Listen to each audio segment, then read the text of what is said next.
ইস রে, ঘরটা কালো হয়ে যাবে, ঝড়ে টিকবে না তো, মনে হচ্ছে উড়ে যাবে তো। এবা কি হয়েছে? শোন তো, এদিকে আয়, একটা দরকার আস। এ শোন, ও কি হয়েছে কি? আমার গোটা কত বাঁশ কেটে দে না রে বাবা। ও আমার দ্বারা হবে না, ও এত রোদে ও কাজ আমার দ্বারা হবে না। এবা সন্ধ্যেবেলা জলপানির খরচা দিয়ে চয় একটু বাঁশ কটা কেটে দিবি, না তো কাল বৈশাখী ঝড়ে ঘর তো আমার উড়ে দেবে বাবা। জল পানির খরচা দেবে, চালিয়ে যায়। বাঁশ কাটতে হবে তো? হ্যাঁ হ্যাঁ, ও অসুবিধা নেই, কেটে দেবো। চল চল চল। এবা এইগুলো সব কেটে দিবি। এইগুলো সব? হ্যাঁ সব। এনে এটা ধর, আর এগুলো তুই সব কাট। মাঠে ধান কাটা হচ্ছে, আমি একটু দেখে আসি। মাঠে ধান কাটা হচ্ছে? হ্যাঁ, আর খুব গরম, সাবধানে কাটবি। আচ্ছা ঠিক আছে, তুমি এসো। এই এদিকে এদিকে ঘুরে সোজা মারো, সোজা। এতগুলো বাঁশ কাটবো, কাটতি কাটতি জব্দ হয়ে যাব।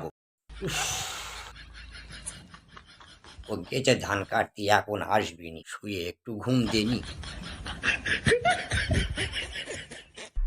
অনেকক্ষণ তো হলো এসছি, দেখি যাই সে কি করতেছে।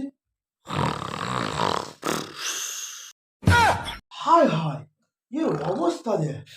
সকালবেলা একটা ছেলের বাঁশ কাটতে দিয়ে গেছি, আর সে এখানে পড়ে পড়ে ঘুমোচ্ছে। এখানে কোনো খেতেও নেই। ওই ঠিকই আছে। দাঁড়া, তোর বিষ আজকে আমি ছাড়াচ্ছি, দাঁড়া। কে রে শালা, কে রে?